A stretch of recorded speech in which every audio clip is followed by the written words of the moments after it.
दोस्तों विप्रो लिमिटेड की बात करें तो कंपनी ज़बरदस्त बायबैक का ऑफर लेकर आई है। निवेशकों को करंट प्राइस से यहाँ पे आप देख सकते हो कि कम से कम 60-70 रुपये का फ़ायदा हो सकता है।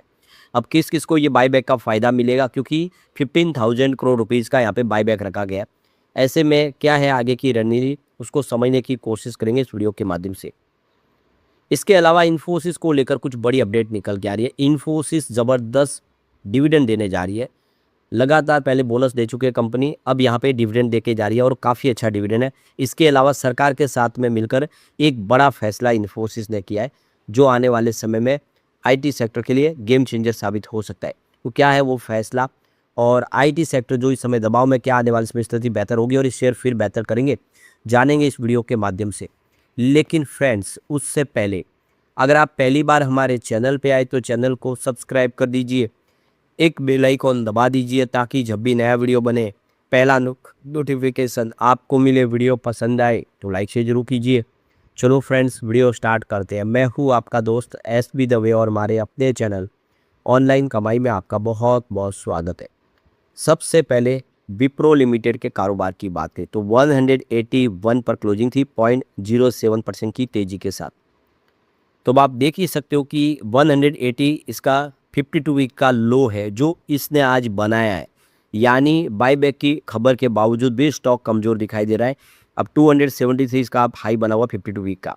कंपनी 250 में बायबैक ला रही है, यानी जो करंट प्राइस है उससे 70 रुपये प्रीमियम पे आपको बेनिफिट मिल रहा है कंपनी में बायबैक के माध्यम से। तो 15,000 करोड़ का बायबैक इसी सप्ताह शुरू हो रहा है और आप देख सकते हो कि ये शुरू होगा 11 जून और ख़त्म होगा 17 जून को। तो ये आपके पास 11 से 17 जून तक का मौका है। 250 रुपये प्रति शेयर के हिसाब से कंपनी करीब 60 करोड़ जो शेयर है उसको खरीदने जा रही है। रिकॉर्ड डेट इसकी 5 जून तय की गई थी। मतलब ये है कि अब जो शेयर खरीदेंगे उन सबको यहाँ पे कोई मौका नहीं मिलेगा बायबैक का। निवेशक टेंडर ऑफर के जरिए भाग ले सकेंगे और सेटलमेंट 24 जून तक होने की उम्मीद है। तो ये देख सकते हो कि 60 करोड़ रुपीज़ के बायबैक किए जा रहे शेयर 250 रुपये प्रति शेयर के भाव से। कंपनी ये जो बायबैक टेंडर ऑफ रूटीन के जरिए लाया जा रहा है, केवल वही निवेशक हिस्सा लेंगे जिसका नाम देख सकते हो कि रिकॉर्ड डेट 5 देख सकते हो कि 5 जून 2026 तक होगा। यानी जिन्होंने 5 जून 2026 के पहले शेयर खरीदे वही यहाँ पे इस मौके का फ़ायदा उठा पाएंगे। तो ये देखिए, रिकॉर्ड डेट 5 जून 2026 का मतलब ये है कि वो डेट फिक्स हो गई है कि कौन कौन से निवेशक है जो बायबैक के टेंडर कर सकते हैं, उसमें हिस्सा ले सकते हैं। तो ये देख सकते हो कि 250 बायबैक की प्राइस रखी गई है। करंट प्राइस 181 है। इसका मतलब बायबैक प्राइस से देखें तो 38% प्रीमियम में कंपनी शेयर खरीद रही है, आपको 38% ज़्यादा पैसे दे रही है। ये वजह कि ऑफर निवेशकों के लिए खास बना हुआ है। हालांकि अंतिम फायदा इस बात पर निर्भर करेगा कि निवेशक कितने शेयर बायबैक के लिए स्वीकार किए जाते हैं, क्योंकि सभी शेयर तो लेना मुश्किल है। कंपनी ने शेयर का अपना रेशियो फिक्स कर दिया है, उसमें जितने एलिजिबल होंगे उतने शेयर लिए जाएंगे आपके।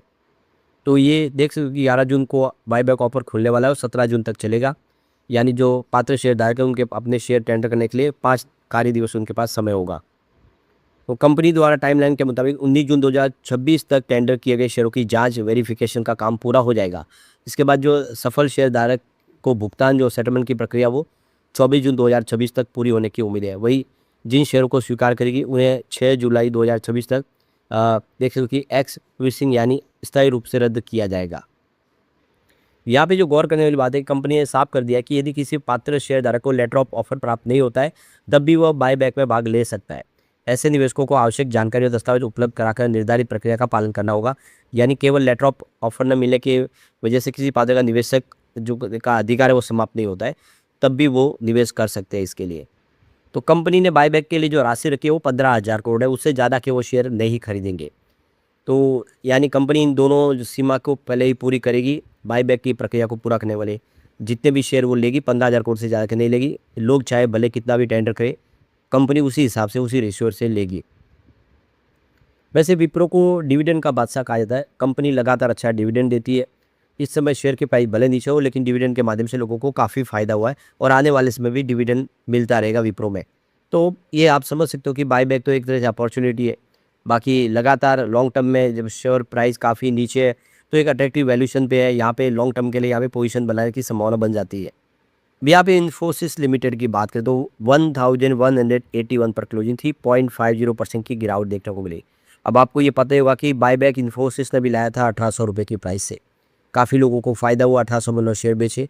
अब वो 1800 का जो शेयर है वो 1200 से भी नीचे आ गया है, यानी काफ़ी ज़्यादा करेक्शन हो गया। इस समय ग्लोबल रीजन जो है वो आईटी सेक्टर के फेवर में नहीं है और इसी वजह से आईटी सेक्टर काफ़ी दबाव में आ गया है।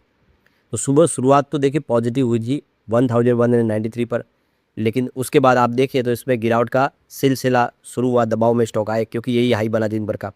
तो ये 1089 इसका 52 वीक का लो बना हुआ, जो हाई है वो 1728 का है। स्टॉक फिलहाल आप देखें तो अपने निचले लेवल से लगभग 100 रुपीज़ रिकवर जरूर हुआ है, लेकिन अभी भी सफ़र बहुत दूर है। यहाँ पे देखो इन्फोसिस की यहाँ पे मीटिंग होने जा रही है 15 जून 2026 को इन्वेस्टर इंस्टीट्यूशनल मीटिंग होगी। तो ये CLA से India generation AI access days की यहाँ पे कॉन्फ्रेंस होगी, जो ग्रुप मीटिंग होगी वर्चुअल रूप से। तो यहाँ पे ये जो पूरा मीटिंग हो रहा है इसमें अगर आप देखें तो सतीश SC जो चीफ डिलीवरी ऑफिसर है, और मोहम्मद रफ़ी जो चीफ टेक्नोलॉजी ऑफिसर है, और संदीप महेंद्रू जो फाइनेंशियल कंट्रोलर और हेड इन्वेस्टर है, ये सब हिस्सा लेंगे इस इवेंट के अंदर। अब यहाँ पे देखो कंपनी 45वीं बार फिर से डिविडेंड देने जा रही है। आप देख सकते हो कि पर शेयर 25 रुपये का डिविडेंड कंपनी देने जा रही है। तो देखो कि इन्फोसिस ने फिर से एक्स डिविडेंड ट्रेड करना चालू कर दिए, शेयर जारी कर दिए, यानी आप देखिए कंपनी इस बार 25 रुपये का डिविडेंड दे रही है। जिन निवेशकों को इस डिविडेंड का लाभ लेना उन्हें 9 जून तक शेयर खरीदने थे, तो 9 जून आज निकल चुका है। जिन्होंने भी 9 जून तक शेयर खरीदे हैं उनको डिविडेंड मिल जाएगा। तो कल एक्स डिविडेंड डेट है। तो ये देखिए एक्सचेंज को जो जानकारी दी उसमें इन्फोसिस ने बताया कि एक शेयर पर 25 रुपये का डिविडेंड कंपनी दे रही है। डिविडेंड के लिए कंपनी ने 10 जून को रिकॉर्ड डेट फाइनल कर लिया है, यानी जिन निवेशकों के नाम कल रिकॉर्ड बुक में होंगे वो सारे एलिजिबल होंगे, उनको डिविडेंड प्राप्त हो जाएगा। तो ये 45 बार जब कंपनी डिविडेंड बांट रही है, तो निवेशकों को 2000 में पहली बार डिविडेंड कंपनी ने दिया था, तब एक शेयर पर 2.5 यानी 2 रुपये 50 पैसे का डिविडेंड दिया था। आखिरी बार कंपनी 2025 में एक्स ट्रेड डिविडेंड ट्रेड किए थे, तब योगी निवेशकों को 23 रुपये का फ़ायदा हुआ था, 23 रुपये प्रति शेयर डिविडेंड दिया था, और इस बार कंपनी 25 रुपये का डिविडेंड दे रही है। तो भले ही माहौल ख़राब हो, लेकिन कंपनी डिविडेंड दमदार दे रही है। लेकिन यहाँ पे जो सबसे बड़ी बात है कि कंपनी ने ऑलरेडी 3 बार बोनस भी दे दिया है।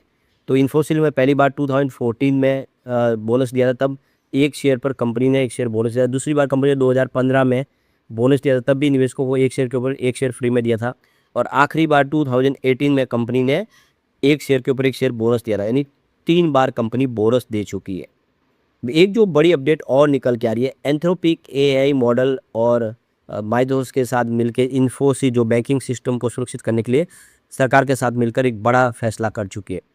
तो भारतीय बैंकिंग और वित्तीय प्रणाली जो फाइनेंशियल सिस्टम है उसमें जो एंथ्रोपिक AI मॉडल माइथोस के खतरे से निपटने के लिए केंद्र सरकार और IT सेक्टर की दिग्गज कंपनी इन्फोसिस ने हाथ मिला लिया। सरकार के निर्देश पर इन्फोसिस के इंजीनियर्स एक स्पेशल टीम देश के बैंकिंग सिस्टम को पूरी तरह से सुरक्षित करने के लिए सॉफ्टवेयर पेज पर तैयार कर रहे हैं।